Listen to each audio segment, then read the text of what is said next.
government has dishonored the office of the president by giving her a script that is full of lies. As a result, in the current Lok Sabha, the Ladakhis have relegated you to third position in the Lok Sabha. You lost it. Honorable Prime Minister did 23 campaign meetings in Bengal and lost in 20 seats. Your lords and ladyships, heed thy inner voice, have a spine, rise to the occasion. Much like Lord Krishna protected Draupadi, the people of Krishnanagar have protected me. Induction में सत्यापन करेंगे। महुआ मित्रा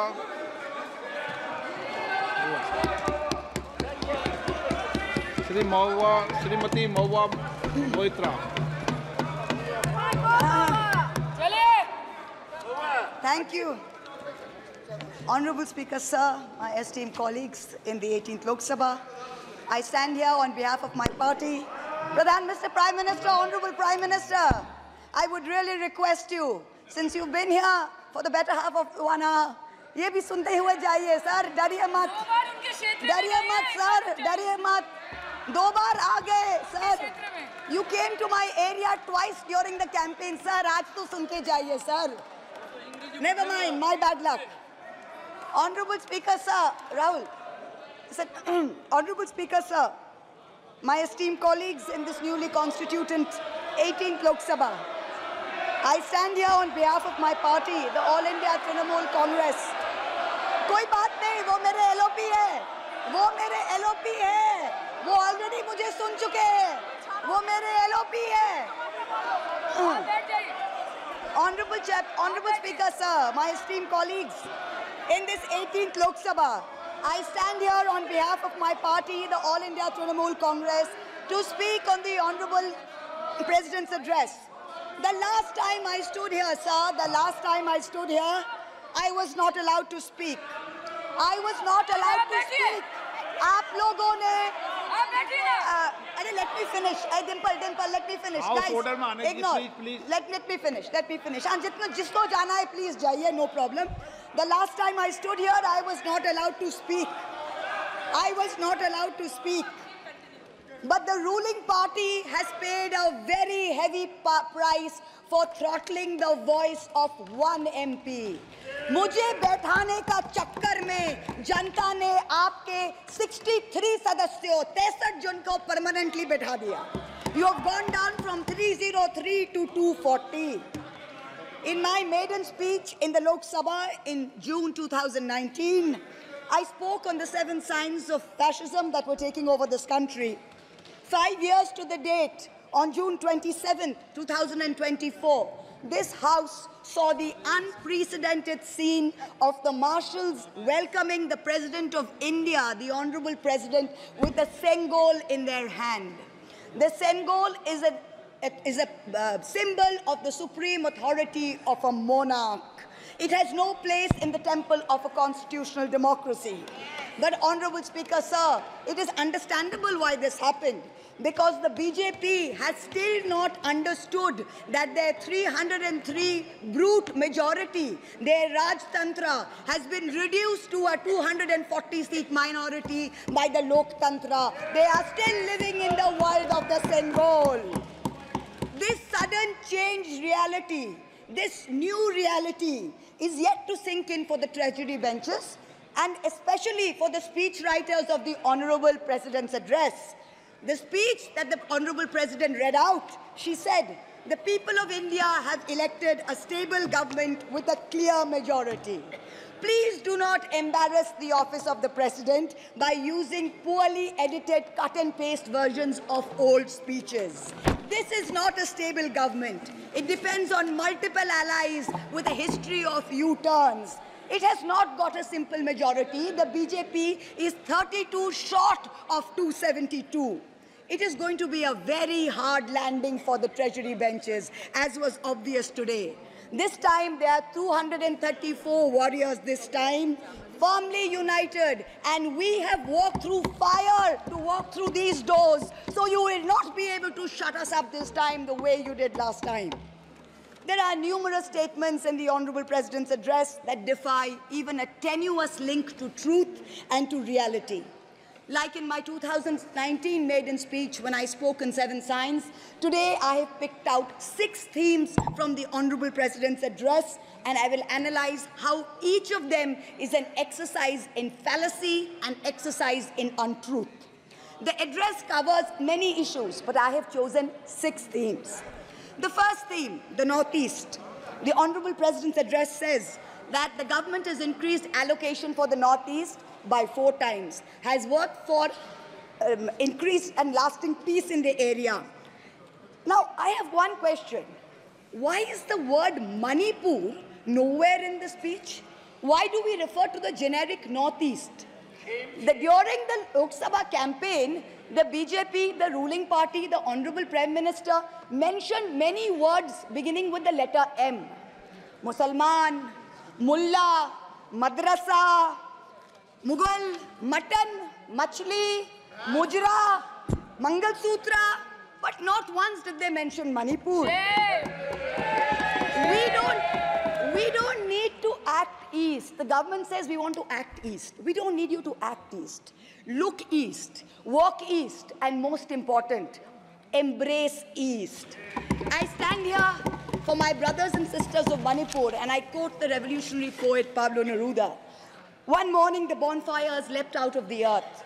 One morning the bonfires leapt out of the earth, devouring human beings. And from then on, the fire. From then on, blood.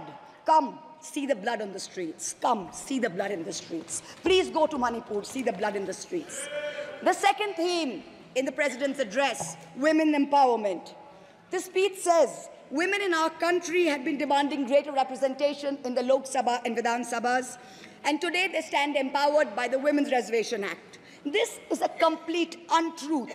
Firstly, you conveniently delayed reservation for women in parliament because you actually fear women. Yes. You fear Nari Shakti. Yes. You want their support, but you certainly don't want us here.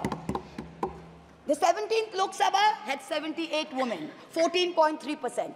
The 18th Lok Sabha, this Lok Sabha has only 74 women. Shit. 4 women less than last time, only 13.6%. The ruling party, the BJP, had called a special session to bring in the Women's Reservation Bill.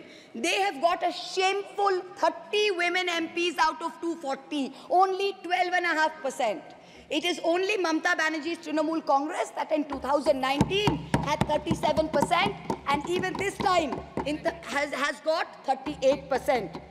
The President's address talks of a comprehensive campaign by the government to enrich and make 3 crore women Lakhpati Didis.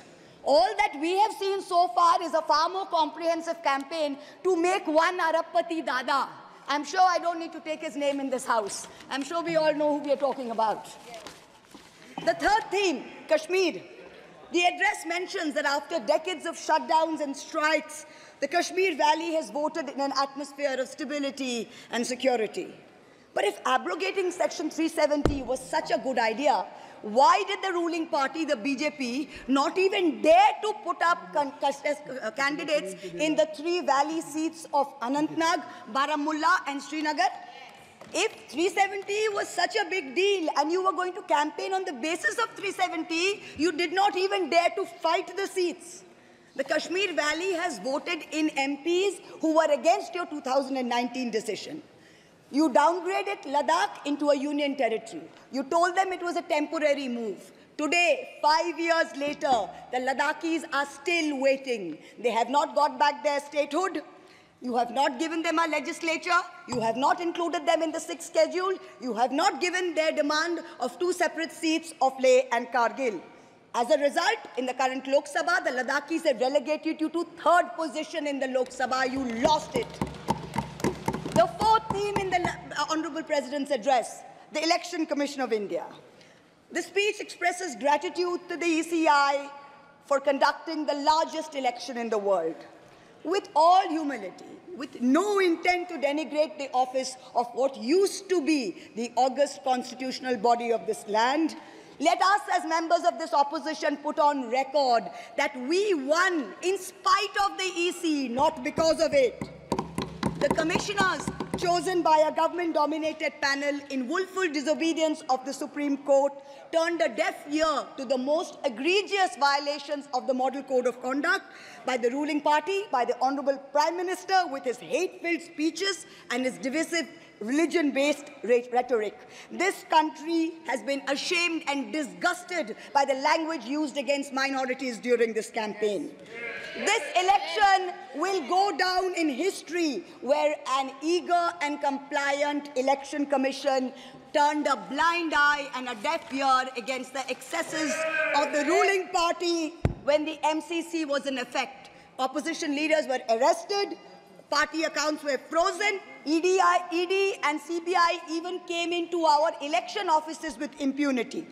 Ultimately, the voters took charge and they said, "Bahut ho gaya. Enough is enough." The fifth theme, and here I have to commend the speechwriter's very dark, almost macabre sense of humor. The Indian Railways, aviation and infrastructure. The address says that work on the Ahmedabad-Mumbai bullet train is going on at a fast pace, and Indian Railways is doing feasibility studies for bullet train corridors in the north, in the south, in the east of India. Now I'm going to ask the government a question. Why are you, Honorable Chairperson? Is this a cruel joke? You are sanctioning 1,08,000 crores, 1,08,000 crores for one single Mumbai-Ahmedabad bullet train. A basic high-speed rail network costs 200 crores per kilometer. The Indian Railways is touting the Kavach anti-collision system. It's an automatic train protection system as the cheapest in the world, says 50 lakhs per kilometer is the cost. The total rail tracks in India is roughly about 126,000 kilometers. So the cost of covering all of India with Kavach is going to be 63,000 crores. All of India's Kavach costs 63,000 and one single Ahmedabad-Mumbai bullet train costs 1,08,000. Please look at the numbers. Last June in Balasore, 3 trains collided, 296 people died. The ministry said Kavach was not operational on that route. Last week, Kanchenjunga Express collided with a goods train in New Jalpaiguri. 10 people died. Again, the ministry said Kavach is not operational on the route. The Economic Times had a survey which said at the current level of funding, it will take 50 years for all of India to be covered under Kavach. And you're telling us about bullet trains. And please don't start shouting about what it was during Nehru's time. We don't know and we don't care. False equivalences cannot take the place of real body bags. The address mentions about how India is apparently the 3rd largest domestic aviation hub of the world. In truth, India's airports have become domestic hazard hubs. First in Jabalpur, then in Delhi, then in Rajkot. Newly constructed airports have canopies falling down, killing people. The newly constructed Rampat in Ayodhya has had 3 cave-ins in the last week. The Pragati Maidan tunnel is flooded. The Atal Setu has developed cracks. The Ram temple's roof is leaking. This is exactly what happens when infrastructure is poorly planned and rushed in order for photo opportunities by the Supreme Leader. The sixth theme, competitive cooperative federalism. Honorable Chairperson, sir, the last decade saw the most brutal government-sponsored throttling of cooperative federalism that this country has ever seen. I speak for my own state of West Bengal. The centre has withheld 7,000 crores in Manrega funds. 17 lakh households have been deprived for work already done. It has held back 8,200 crores under the rural housing scheme, over 11 lakh houses sanctioned but not paid. Another 1,000 crores has been held back in pension and PMGSY. A total of 16,000 crores. When we went to meet the Rural Development Minister, we were dragged out by the Delhi police and bundled into prison vans. Last week, as a delegation, we went to meet with Atishi of the AAP, who was on hunger strike. Look at what is happening in the AAP government in Delhi today. The Aam Aadmi is in power in Delhi. There was a 1994 water sharing agreement which mandated Haryana to release 613 million gallons of water per day to Delhi. Haryana is run by the BJP government, and they have reneged on this agreement. They are releasing 100 million gallons less per day, as a result of which 28 lakh people in Delhi are having to go without water per day. This government's competitive cooperative federalism seems to be an exercise in how to compete on how to choke opposition-run states. भैया हमको बैठाना आप पे बहुत भारी पड़ा, हमको मत बिठाइए, बहुत भारी पड़ा आप पे, बहुत भारी पड़ा. The government spent the past 5 years. Honourable member, kindly you address to the chair. The government spent the first 5 years in almost perfecting an elected autocracy. And by the end of 2023, this government had reached the pinnacle of their arrogance, where this parliamentary democracy was replaced by a monstrous super cult, the cult of the supreme leader, the non-biological leader, born of the Paramatma, who stood in this house and proclaimed, "Ab ke baar 400 par, and ek akela kitno pe bhari pada." This was the turning point. This was the turning point when the destiny of the ruling party changed. Whether in Greek mythology, whether in Indian mythology, if you act with arrogance towards the gods, you will be punished.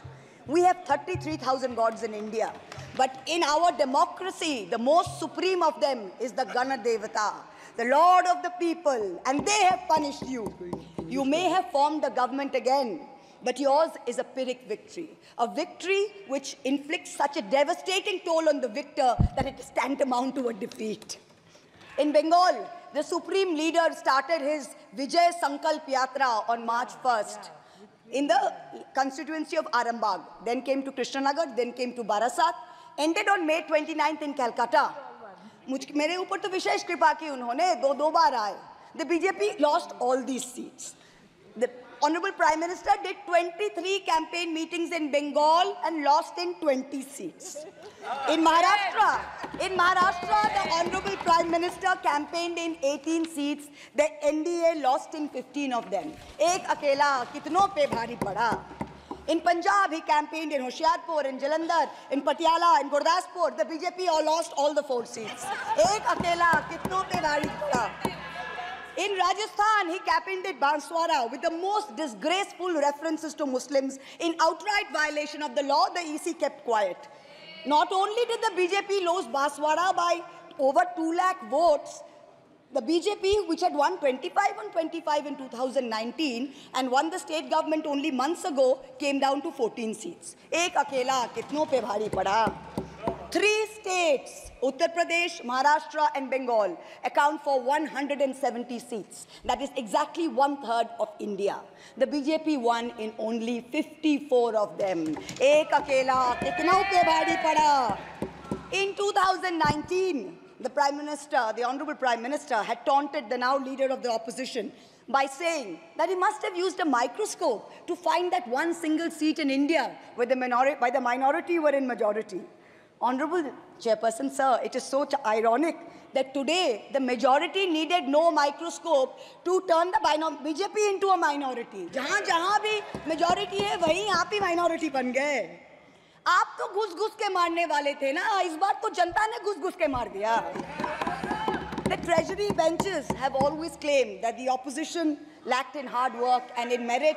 We are all part of a Parivarvad. We are dynasts.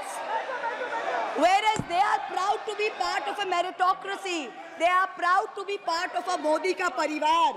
How ironic is it today that 20 ministers in the union cabinet are dynasts? How ironic is it that the Honorable Prime Minister has to take to social media himself to tell people that no, it is not Modi ka parivar, it is NDA, the Nitish Naidu Dependent Alliance.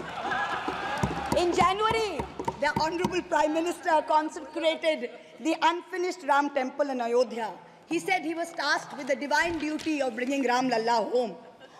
The Ram Mandir was going to ensure that not only would the BJP cross 400 seats, but that this government would last 1,000 years.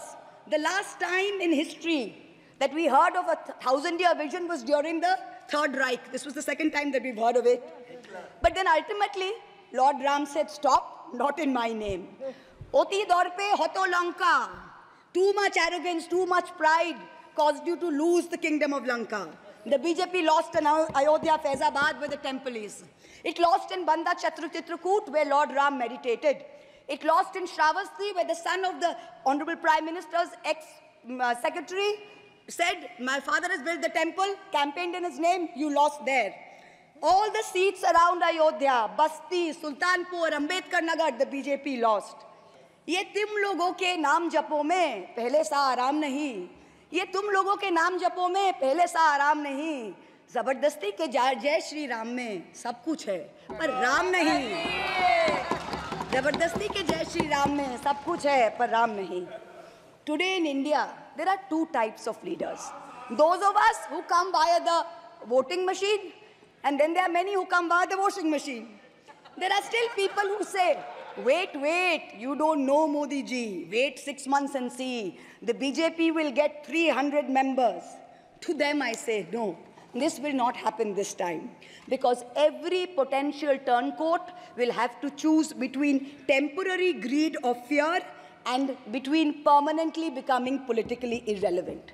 So you can offer you can accept a temporary offer of a ministry, you can accept a temporary settlement of an existing trumped-up CBI or ED case, and you can switch parties. But when you go back to the electorate will punish you. Most turncoats have been punished by the electorate. Also this time, India has very large, solid block components. So Congress has 100 seats.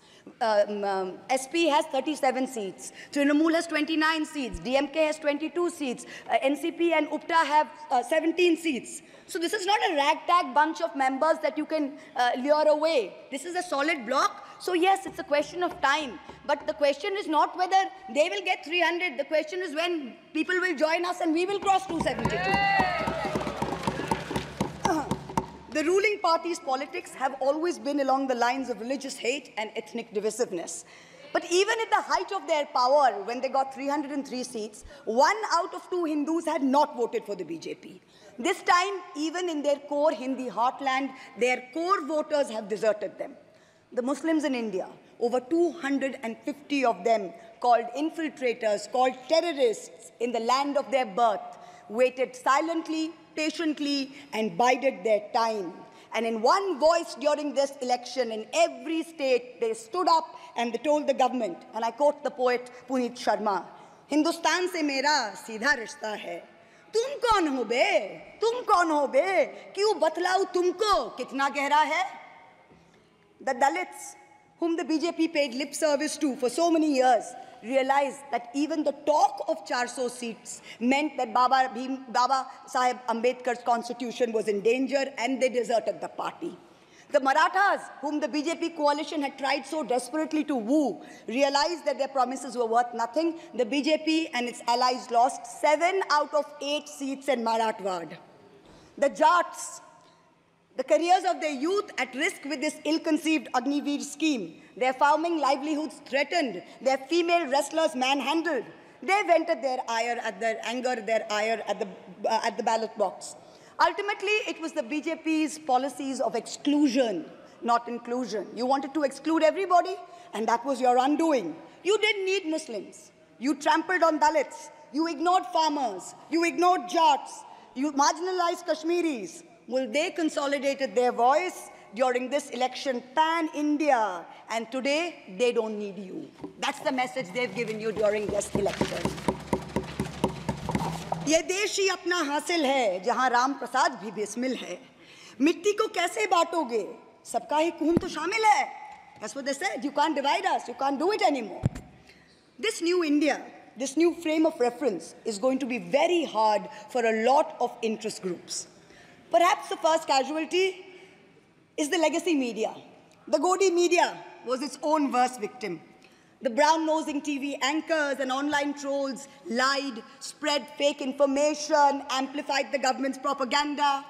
So-called psephologists who actually had printing contracts from the government of India were on TV 24/7 acting like the election was a done deal. There was no need for voting. The BJP had already won.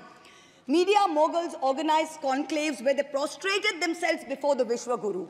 Anchors used staged interviews and set up scripts. In short, the media had lost all credibility. So when you asked the people during surveys which way they voted, they didn't trust you and they didn't tell you the truth, which is why you got it wrong.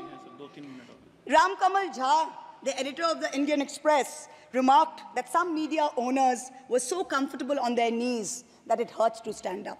To them we say, please stay where you are. There is a new generation of journalists in India today with spine, with integrity, and with courage. A media you have done your best to silence with fake cases and attempts and censorship, but they have survived and they will thrive in the digital space. I will also touch upon another pillar in our democracy, the judiciary. 2 days ago, the Honorable Chief Justice of India, while on a visit to Calcutta, remarked that judges were not deities. They are here to dispense justice with compassion. Just as one can't be partly pregnant, you either are or you're not. Justice and democracy, too, must be absolute. They cannot partly be in effect. The retirement age for High Court justices is 62, and the retirement age for Supreme Court judges is 65.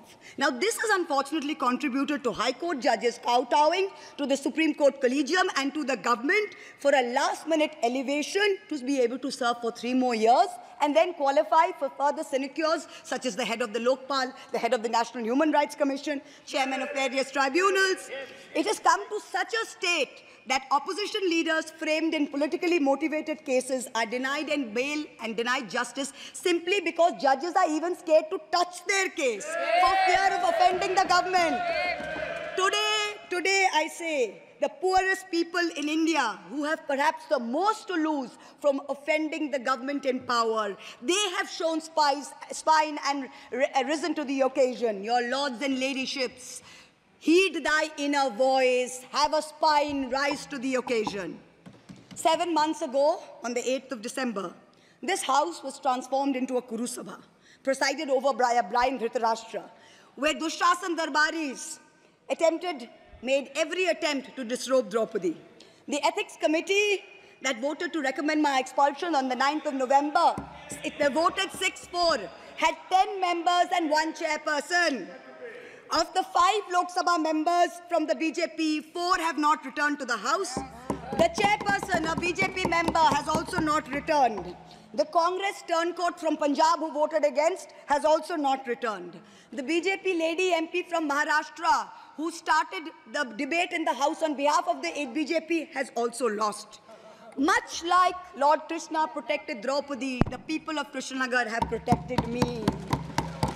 In the last year, a lot of people look at me and say, oh, Mahua, you must have lost a lot. You lost your membership, you lost your house. And by the way, I also lost my uterus due to a surgery. But you know what I gained? I gained what Rahulji said, the freedom from fear. I do not fear you. Yes. I will see the end of you. We will see the end of you. Your ED, your CBI, your income tax, your trolls, your media, your bought-out judges, nobody can scare us. The people of India are patient. They will wait patiently for this government to fall.